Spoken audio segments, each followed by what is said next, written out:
Did someone say quality of life? Well, here you are. Hey guys, and how do you do? So I've been using Automatic 1111 for like 2 years now, but recently I started using ComfyUi, and I've been watching Olivio Sarikas' tutorial, and I was using this kind of workflow here, but of course I edited it a lot and kind of perfected it to my liking. And so yeah, here's the workflow. So I used efficient loader instead of using load LoRa or load checkpoint. Efficient loader is when you are so bored of the spaghetti nodes, not spaghetti, the lines, and so many complicated lines.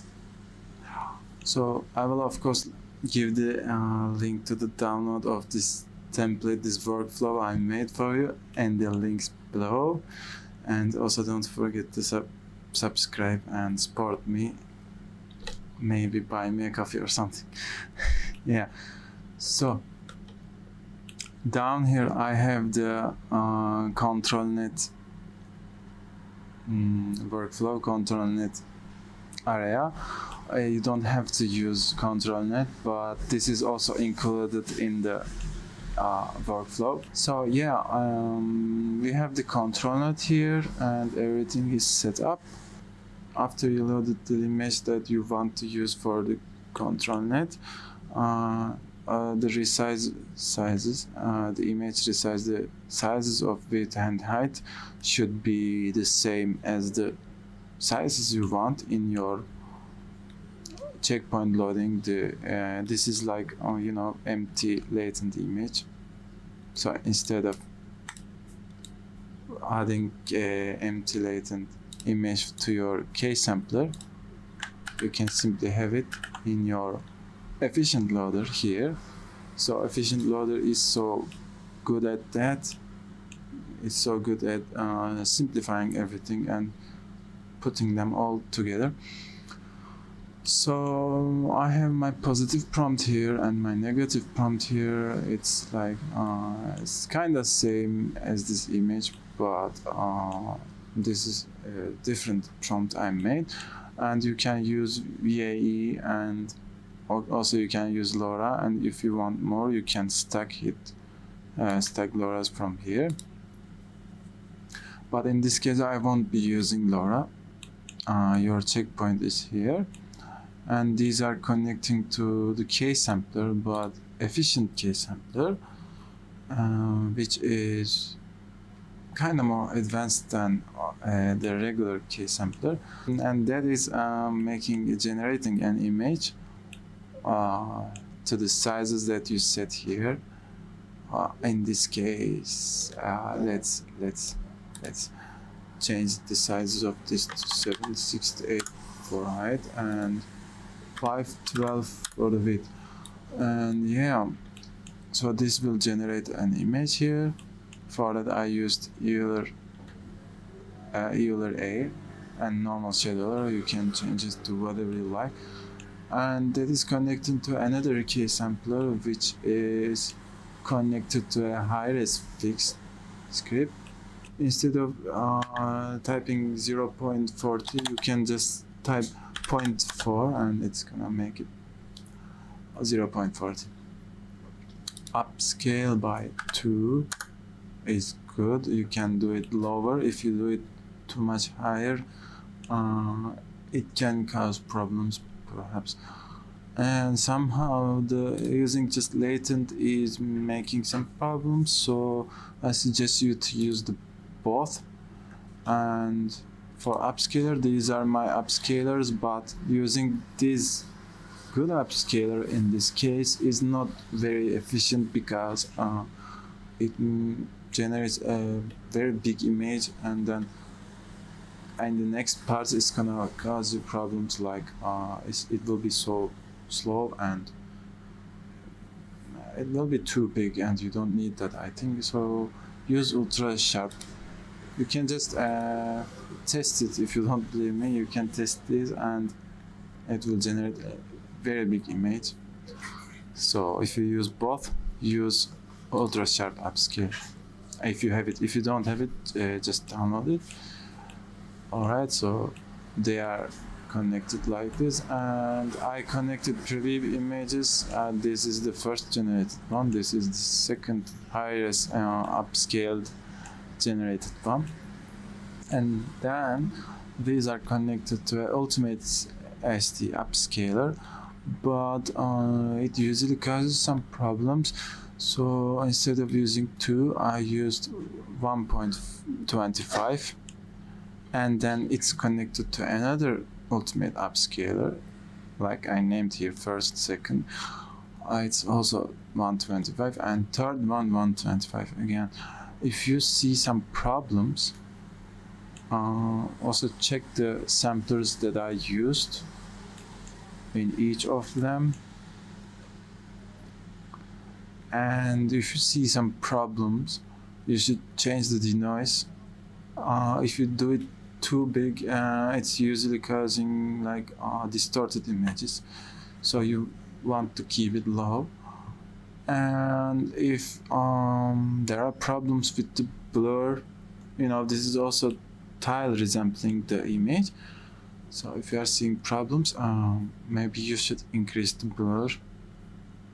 Just play with the mask blur and seam fix mask blur.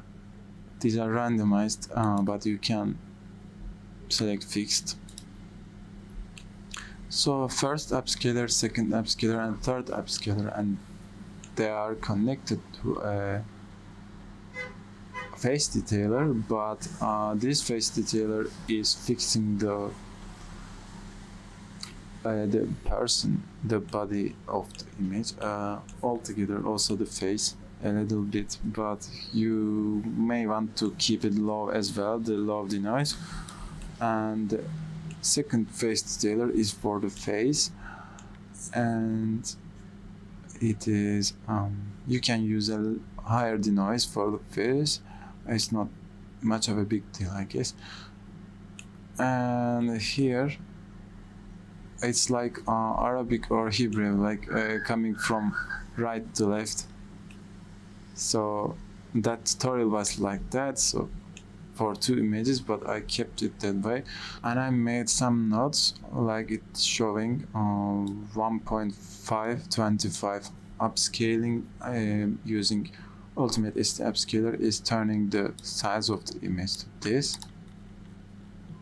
Also starting with, height as 768 and also starting with height as 768 and width as 512 is generating this, and upscaling by 2 with high-res fix is causing it to be upscaled to this specific size. And yeah, going that way, we are getting these sizes. First upscale, Ultimate SD Upscaler, first one, second one, third one here with these images. It won't be bigger than this size. Like if you change the width or height, it will be, instead of 2000 to 3000, it will be 3000 by 2000, just opposite.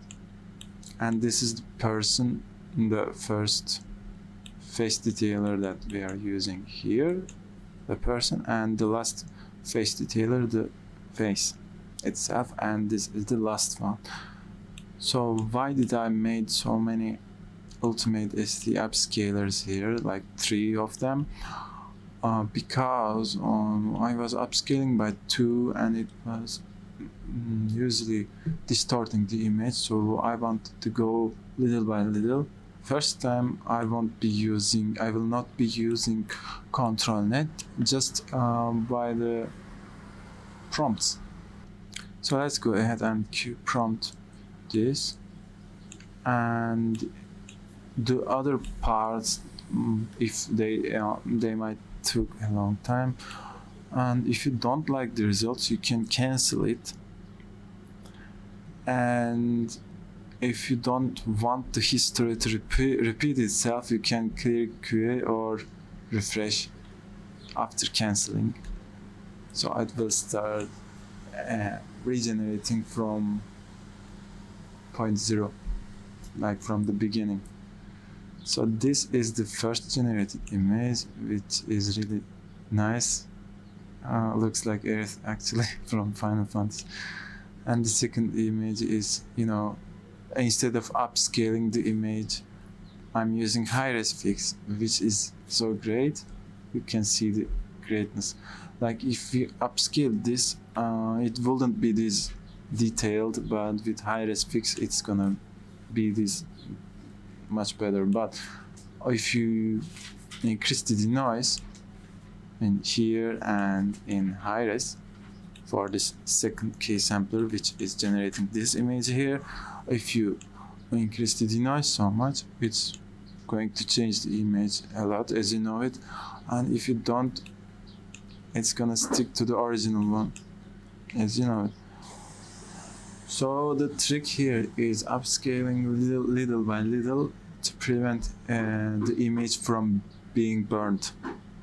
Like here, maybe it's not too burnt, and keeping a low denoise so it doesn't change or burn the image in the process. We have this full resolution that we will get from this image, but if you are seeing these problems, don't give up just yet, because we have the face detailer for the person and the face, which might help fixing the burnt issues. So the generation is complete, and like you saw before, and there were problems on the face and that I see on the arm as well.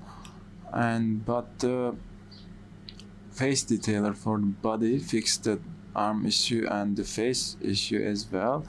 And the second face detailer changed the face, made it a bit more Asian-like actually. But if you don't like the result for the last one, you might stick to the first one. It's also, as you see, fixing the face issues as well as the body issues,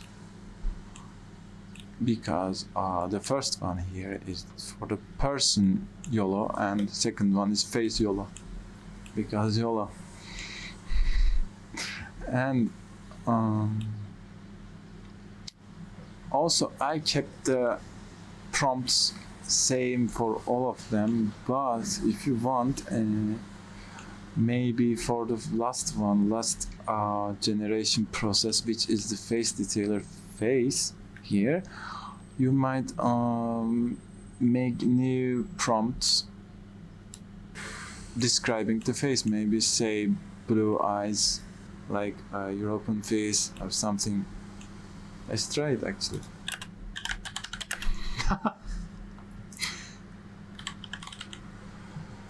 Bir yandan dönüşüyorum. Invasion. And yes, that's it. So, like you saw before, I quickly made a new prompt for the positive for the last face detailer, and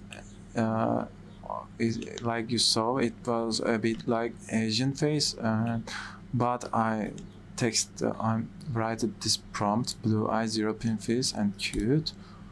And after that, I connected this node to the clip here. This is rewrote. It doesn't mean anything, just for the cleaner look. I connected this spaghetti to the efficient loader, which is the first thing.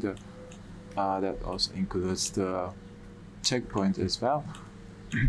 And like you see here, this is the semi-final face detailer, the person. Like you see here, fixes the arm issues, or like the cheek is fixed, everything. This is really cool, without any problems. And this here changes the face, but with an additional prompt it changes the face to our liking. And with increased denoise you can change it a lot too much, and with a lower denoise you will you will stick to the original but change it a little bit. Yes, great. So let's look at the control net now. Everything is set up for you before, and if you want to use say not 𝕊𝕙ℙ but 𝕊𝕙, you need to choose 𝕊𝕙 here, but you also need to choose the 𝕊𝕙 here as well. And all you need to do is load your image and mind the sizes of the image. This is 512 by 768. Actually it's so much bigger than that, but we will resize it to that. And we need to now connect the efficient loaders conditioning plus to positive of the control net and negative of the conditioning to negative of the negative of the control net. Yes, and connect these to the first key sampler, the first generation image, positive to positive, negative to negative, and they are connected through the control net now. Let me just save it. And let's start generating. It's staying true to our image, uploaded image of the control net. You know, this workflow is really great, and I've been working on it for half of a day and a whole night. I've been working on it, but it is really great and it is not too complicated, and there is not much of a spaghetti confusion here. So it's all great. And the first one is upscaled. One of the eyes is small for whatever reason. It's like Liam Neeson. It's like Liam Neeson. But yeah, gonna be fixed, I think. So the generation is completed step by step. The first upscaler, the second upscaler, and the third upscaler, and which is looking very nice without much of a problem. And the semi-final upscaler, the person is like, as you see here, there is a bit of a problem here, but it fixed that problem and it's very nice and looks like a Slavic face actually. So here we are at the end of our tutorial here, and I hope you enjoyed this tutorial, and if you enjoyed, please like and subscribe, and we might also share, and don't forget to support me with buying me a coffee or something, because I drink coffee a lot. And hope to see you again soon. Bye bye. Such a